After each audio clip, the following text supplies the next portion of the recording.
Halo teman-teman, salam sejahtera bagi kita semua. Semoga kita dalam keadaan sehat dan selalu dalam lindungan Tuhan. Sebelumnya perkenalkan, nama saya Sirviatul Aziza. Saya dari Fakultas Keguruan dan Ilmu Pendidikan, Prodi Pendidikan Luar Biasa, dengan NIM 241F10042. Di sini saya sedang mengerjakan tugas dari dosen pengampu saya, yaitu Ibu Sugihartati SPD MPD, dengan mata kuliah Pendidikan Anak Disabilitas Laras. Saya di sini akan menjelaskan tentang kebutuhan pendidikan dan jenis layanan bagi anak tunalaras. Anak tunalaras sebagaimana anak luar biasa yang lainnya berhak memperoleh pendidikan agar ia berkembang secara optimal dan mencapai kehidupan yang layak. Untuk mewujudkan tujuan tersebut, sebaiknya perencanaan dan pelaksanaan pendidikan itu berdasarkan kebutuhan pendidikan anak tunalaras tersebut. Namun demikian, kebutuhan pendidikan akan ditemukan apabila guru memahami karakteristik anak-anak tersebut, sehingga layanan yang diberikan kepada mereka itu akan sesuai dengan kebutuhan setiap individu dan setiap anak tunalaras. Setelah ini saya akan mengkaji kebutuhan pendidikan dan jenis layanan tersebut. Yang pertama adalah kebutuhan pendidikan anak tunalaras. Sesuai dengan karakteristik anak tunalaras yang telah dikemukakan, maka kebutuhan pendidikan anak tunalaras diharapkan untuk dapat mengatasi problem perilaku anak tersebut.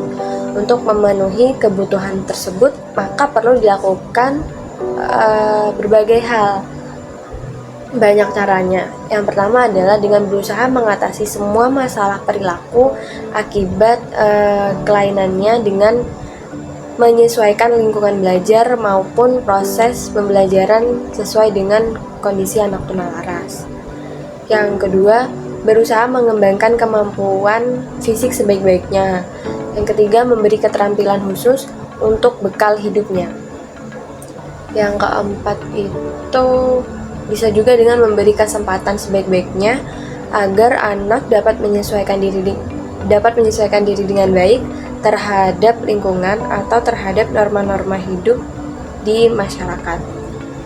Kemudian bisa juga dengan memberikan rasa aman agar mereka memiliki rasa percaya diri dan mereka merasa tidak tersia-siakan di lingkungan tempat tinggal mereka. Yang keenam juga bisa dengan menciptakan suasana yang tidak menambah rasa rendah diri, rasa bersalah, bahkan suasana yang bisa membuat anak tunalaras itu menjadi bahagia. Untuk itu, guru perlu memberi penghargaan atas prestasi yang anak tersebut tampilkan, atau bakat yang dimiliki oleh anak tersebut juga bisa. Yang kedua adalah kita akan membahas tentang jenis-jenis layanan bagi anak tunalaras. Dalam jenis-jenis layanan ini akan dikemukakan beberapa hal, seperti yang pertama adalah mengurangi atau menghilangkan kondisi yang tidak menguntungkan yang menimbulkan ataupun dapat menambah adanya gangguan perilaku. Kondisi yang tidak menguntungkan itu seperti lingkungan fisik yang kurang memenuhi persyaratan dari anak tunalaras itu, seperti bangunan sekolah dan fasilitas yang tidak memadai, seperti ukuran kelas yang kecil dan sanitasi yang buruk. Tidak jarang kan, hal ini juga akan menjadikan anak merasa bosan untuk belajar dan tidak betah berada di sekolah. Yang kedua adalah disiplin sekolah yang kaku dan tidak konsisten, seperti peraturan sekolah yang memberi hukuman tanpa memperhatikan berat dan ringannya pelanggaran siswa itu. Terkadang keadaan ini akan membuat anak merasa tidak puas terhadap sekolah. Yang ketiga itu bisa karena guru yang tidak guru yang tidak simpatik, sehingga situasi belajar tidak menarik. Akibatnya murid sering membolos, berkeliaran di luar sekolah, bahkan ada sampai yang merokok di lingkungan sekolah. Itu kan juga termasuk melanggar norma-norma yang ada. Kemudian bisa juga karena kurikulum yang digunakan tidak berdasarkan kebutuhan anak. Akibatnya ya kayak si anak itu harus mengikuti kurikulum itu meskipun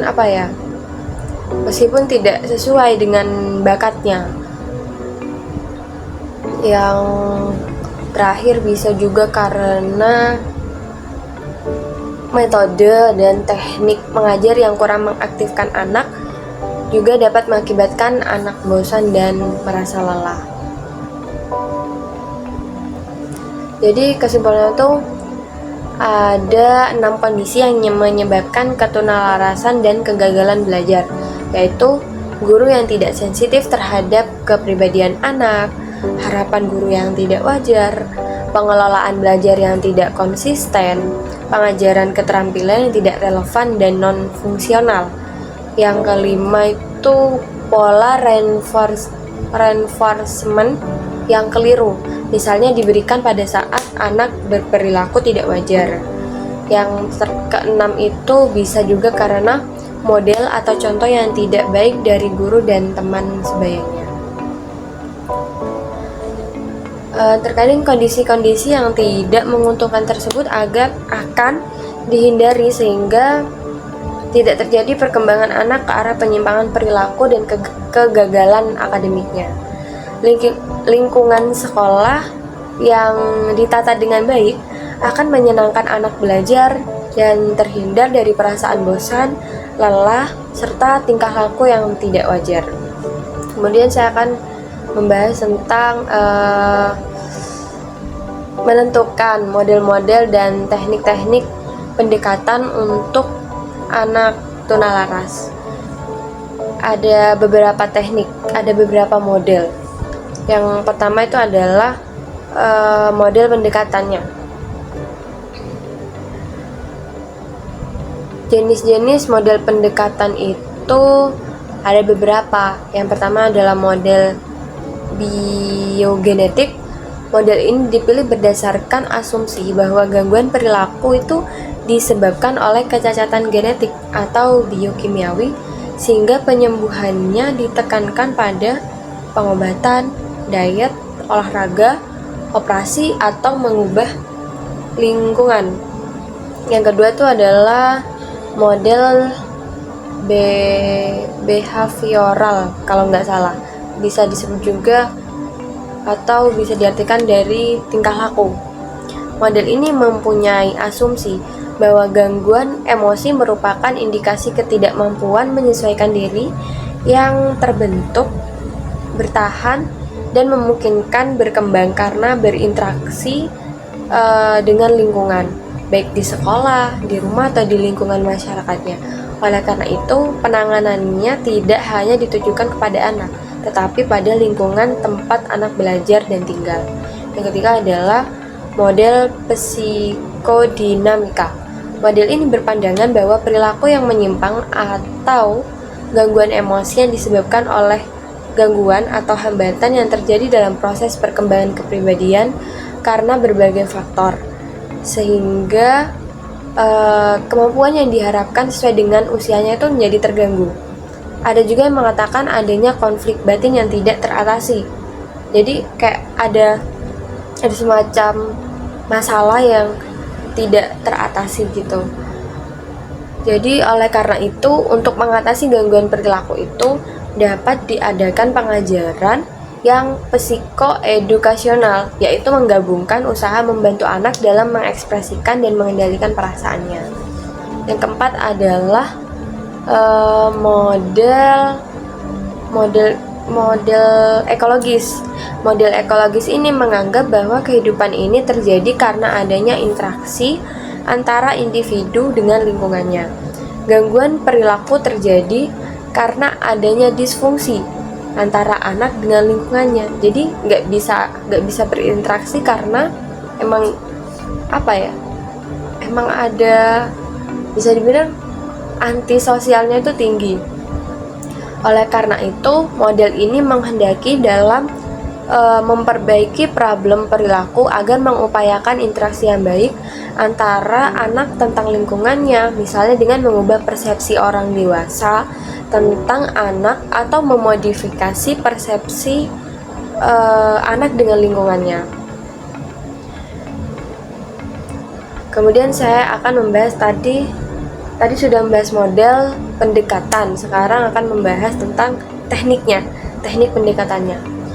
Beberapa teknik pendekatan yang digunakan dalam mengatasi masalah perilaku itu sebagaimana itu seperti perawatan dengan obat.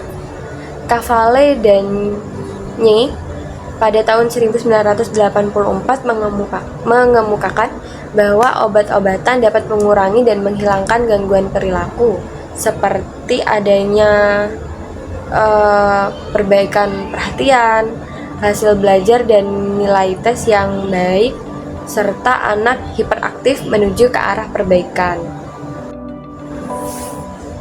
Kemudian yang kedua adalah modifikasi perilaku.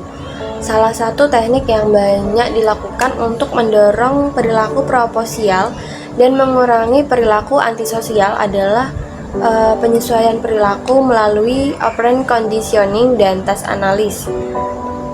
Dengan operant conditioning, kita mengendalikan stimulus yang mengikuti respons. Misalnya, seorang anak kecil menghisap ibu jari jika menonton TV. Orang tua matikan TV selagi ibu jari di mulut anak dan menyalakan TV jika ia tidak menghisap ibu jarinya. Dalam hal ini, anak akan belajar. Jika ia ingin TV menyala, maka ia tidak boleh menghisap ibu jari. Menghisap ibu jari adalah operan yang dikendalikan oleh stimulus, matinya TV yang mengikutinya.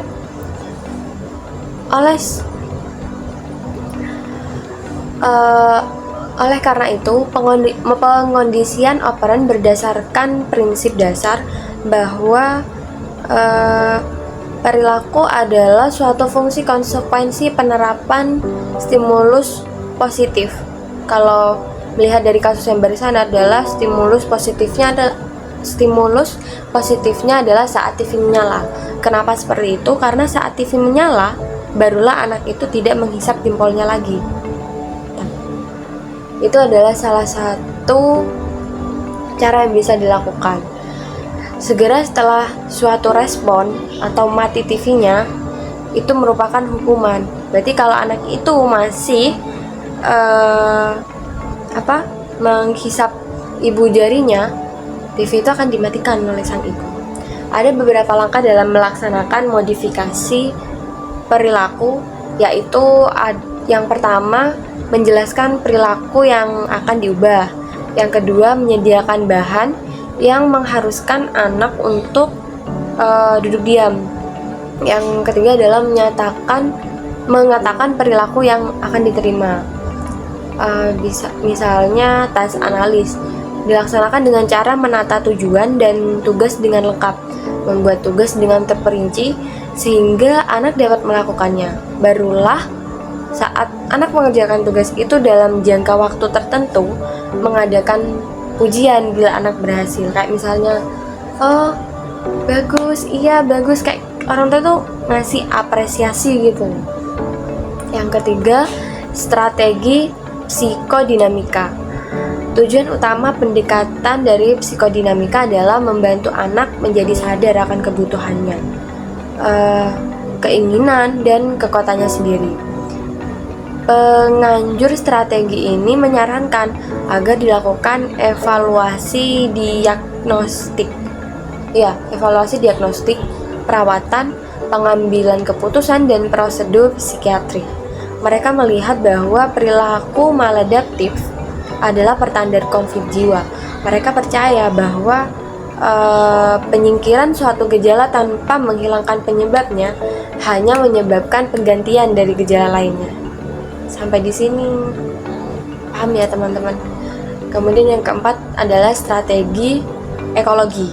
Strategi ekologi ini merupakan pendukung teknik dengan mengasumsikan bahwa dengan diciptakannya lingkungan yang baik, maka perilaku anak akan baik pula. Jadi lingkungan itu juga dapat mempengaruhi perilaku anak. Kemudian saya akan membahas tentang tempat layanan.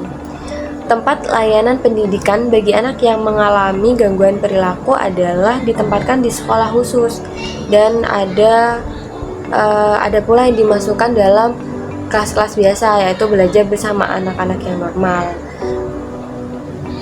Di sini saya akan mengemukakan macam-macam tempat pendidikan untuk anak tunalaras. Yang pertama adalah tempat khusus. Tempat ini dikenal dengan sekolah luar biasa anak tunalaras. Sama halnya dengan sekolah luar biasa yang lain, sama-sama memiliki kurikulum dan struktur pelaksanaan yang disesuaikan dengan keadaan anak tunalaras. Anak yang diterima pada lembaga khusus ini biasanya anak yang mengalami gangguan perilaku yang sedang berat. Maksudnya perilaku anak terlalu mengarah pada tindakan kriminal dan sangat mengganggu lingkungannya. Pelaksanaan pendidikan anak tunalaras dapat kita pelajari dari berbagai sumber, bisa dari internet. Sekarang kan lagi marak-maraknya AI, kita juga bisa buat mencari informasi mengenai anak tunalaras. Kemudian saya akan menjelaskan yang kedua, yaitu kalau yang pertama adalah tempat khusus, maka yang kedua ini adalah tempat integrasi atau tempat yang terpadu. Dari banyak jenis anak tunalaras ada tiga jenis. Ada tiga jenis, yaitu hiperaktif, distraktibilitas, dan impulsitas, yang kemungkinan banyak dijumpai di sekolah biasa atau sekolah umum, di mana mereka belajar bersama-sama dengan anak normal. Oleh sebab itu, pada uraian berikut akan dikemukakan hal-hal yang berkaitan dengan layanan terhadap anak-anak tersebut. Yang pertama, hiperaktif. Berdasarkan klasifikasi dan karakteristik yang dikemukakan oleh Clay, Helen, dan Kaufman tahun 1986, hiperaktif termasuk dalam dimensi anak yang bertingkah laku kacau. Ciri-ciri anak yang memiliki kelakuan hiperaktif itu adalah gerakannya terlalu aktif, tidak bertujuan, gak mau diem gitu, bener-bener aktif. Bahkan waktu tidur ada yang melakukan gerak di luar kesadaran. Kemudian ciri-ciri yang kedua adalah suka mengacau teman-teman sebayanya. Dalam bertindak hanya menurutkan kata hatinya sendiri, dan biasanya ini juga mudah tersinggung. Yang ketiga adalah sulit memperhatikan dengan baik. Hiperaktif ini disebabkan oleh banyak faktor seperti disfungsi otak, kekurangan oksigen, kecelakaan fisik, keracunan serbuk timah, kekurangan gizi, dan juga perawatan pada masa tumbuh kembang. Minum minuman keras dan obat-obatan terlarang selama kehamilan, dan juga lingkungan keluarga yang tidak sehat itu juga salah satu faktornya. Kemudian berdasarkan faktor-faktor penyebab tersebut, maka dapat diasumsikan bagaimana cara atau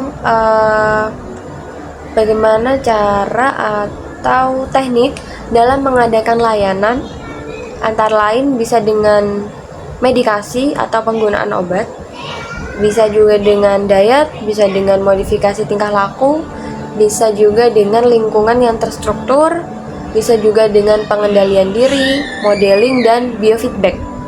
Adapun pelaksanaan dari teknik-teknik tersebut dapat dikelompokkan. Yang pertama itu adalah medikasi bagi anak hiperaktif. Sering dipakai adalah obat-obat perangsang saraf,